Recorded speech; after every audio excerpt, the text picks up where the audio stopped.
देखिए बहुत शानदार बेहतरीन टाइप क्वेश्चन नंबर 90। यदि द्विघात समीकरण के मूलों का योगफल और गुणनफल क्रमशः इतना और इतना दिया है तो द्विघात समीकरण क्या होगा। ठीक है, देखिए मेरे प्यारे बच्चों, पहले मैं इसको थोड़ा सा बेसिक में समझा देता हूँ, फिर इसके बाद में आप हिट एंड रन कर दोगे। ऐसे सवालों को करने में आपको इतना सा किंच मात्र दिक्कत नहीं आएगा अगर आपने यहाँ ध्यान से देखा तो। ठीक है, देखिए अगर आपको कभी भी ये कहे कि एक द्विघात समीकरण है, क्या कहे कोई, एक द्विघात समीकरण है जिसके दो मूल, कुछ भी बोल देगा, जिसके दो मूल मान लो मैंने कहा अल्फा और बीटा हो, तो द्विघात समीकरण बनाना। क्या बनाना? द्विघात समीकरण बनाना, या ये बताओ कि वो द्विघात समीकरण क्या होगा, वह द्विघात समीकरण क्या होगा। अगर आपको विशेष परेशान नहीं होना तब तो मैं उसके लिए ये बता दूंगा आपको कि भाई आप ऐसे याद रख सकते हो। एक थ्योरी का फॉर्मूला लिख देता हूं मैं कि एक्स स्क्वायर माइनस मूलों का योग, क्या लिखना है, मूलों का योग इंटू एक्स, और एक बार इनके मूलों का गुणनफल, मूलों का गुणनफल, और ये लो बराबर रख दो जीरो के। आप सीधा सीधा यहाँ से ये बोल सकते हो। मैं क्या समझा रहा हूँ आपको कि अगर आपके पास दो मूल अल्फा और बीटा माने गए हैं तो आप ऐसे लिख सकते हो कि एक बार alpha plus beta into x और प्लस के अल्फा इंटू बीटा और बराबर बोलो जीरो।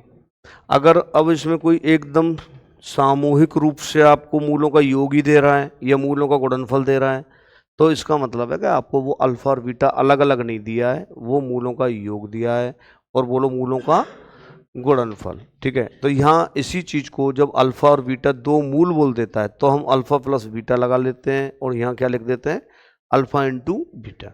अब जैसे ये क्वेश्चन था आपका पीछे वाला, आप इसमें क्या कहोगे कि साहब ये पूरा का पूरा मूलों का योग दिया है। मैं ये समझा रहा हूँ कि ये पूरा का पूरा अल्फा, ये ऐसे मत करना कि ये अल्फा दिया है और ये बीटा दिया है ना, ध्यान से पढ़ो, ये योगफल दिया है और पीछे वाला गुणनफल। मैं ये समझा रहा हूँ क्या ये अल्फा प्लस बीटा दिया है क्या, अगर हमने ये माना हो। ठीक है, क्या दिया है कि 4 माइनस के 3 रूट 2, और एक दूसरा हमारे पास अल्फा बीटा ये दिया है, ऐसे है। तो मैं द्विघात समीकरण जब आपसे बात कर रहा हूँ द्विघात समीकरण बताओ, तो मुझे द्विघात समीकरण के लिए कौन सा, alpha plus beta into x और एक बार अल्फा बीटा, ये लो। तो इस फॉर्मूले को मुझे यहाँ लगा देना है, खत्म कहानी। X square minus alpha plus beta कितना दिया देखो, हाँ शाबाश, 4 माइनस 3 रूट 2 और अल्फा बीटा की वैल्यू माइनस के 28 और इज इक्वल टू बोलो जीरो। कौन सा ऑप्शन मुझे मिल रहा है, बी ऑप्शन मुझे, अच्छा डी ऑप्शन मुझे मिल रहा है, क्योंकि यहाँ आगे कौन है, माइनस, तो यहाँ बिल्कुल माइनस है आपके पास, यहाँ प्लस है, तो ये यहाँ प्लस है। ये दो ऑप्शन तो वैसे ही नहीं हो सकते थे, और वैल्यू रखनी थी। क्या रखनी थी, वैल्यू। इसमें ज्ञान देने वाली कोई बात ही नहीं है, सीधे सीधे फॉर्मूले बेस्ड हैं। ठीक है, सीधी बात, नो बकवास।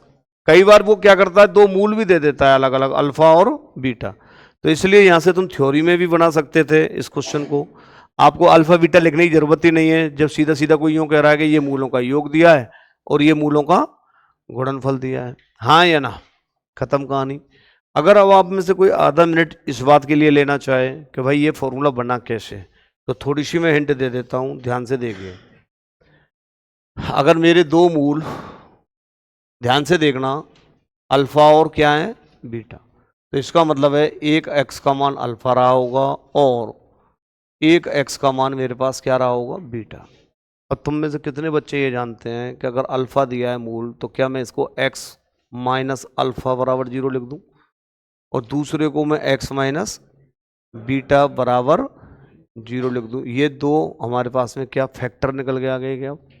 अब इन दोनों को मर्ज कर दूं, अर्थात इन टू में लिख दूं एक्स माइनस अल्फा और एक्स माइनस बीटा बराबर बोलो जीरो। अब मैं अगर इसको बेसिक से करने बैठूंगा कि भाई एक्स का गुणा करो, सिखाया है मैंने तुमको, x square minus x beta, alpha, तो माइनस के अल्फा एक्स और भाई साहब प्लस अल्फा बीटा। अब आप कहोगे यार ये बिल्कुल 1 2 3 4 कैंडिडेट दिख रहे हैं, परंतु इनमें और इनमें मैं क्या ले सकता हूँ, एक्स कॉमन, और आगे से क्या ले सकता हूँ, माइनस।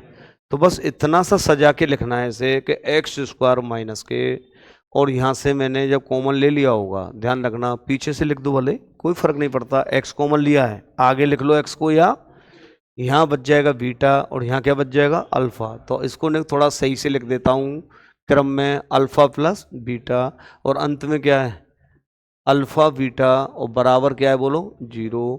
तो क्या आपको ये बात समझ में आई कि हमारे पास ये फॉर्मूला कैसे बना? और लास्ट में एक बच्चे को बड़े प्यार से ये कह के फ्री कर देते हैं हम लोग, एक्स स्क्वायर माइनस कि भाई अल्फा प्लस बीटा का मतलब क्या है? तुमने कहा सर मूलों का योग और इंटू एक्स, और अल्फा इंटू बीटा क्या है, न्यू सर मूलों का गुणनफल, मूलों का, और बराबर क्या है, 0। ये दो फॉर्मूले आपको जो दिख रहे हैं वो एक ही फॉर्मूला है। सही मायने में जब अलग अलग अल्फा और बीटा दिया है तब तो अल्फा प्लस बीटा दिखा देते हैं, एक संग मूलों का योग ही दे दिया तो फिर हम ऐसे लिख देते हैं। तो ये अब फॉर्मूला समझ में आया कि सिद्ध कैसे हुआ? ये समझ में आ गया आपको कि मैंने ये शॉर्ट कैसे लिखा था? यही समझाया है मैंने कि ये फॉर्मूला आपको ऐसे नहीं वजन डालना है खोपड़ी के ऊपर, याद व्याद सब हो जाएगा। X square minus alpha plus beta into x, ध्यान रखना आगे माइनस और यहाँ पीछे प्लस, और ये मैंने फिर एक एग्जांपल आपको दे ही दिया। ओके चलिए करना, बहुत शानदार टाइप है, बहुत शानदार टाइप है। एक क्वेश्चन 100% सही हो जाएगा आपका।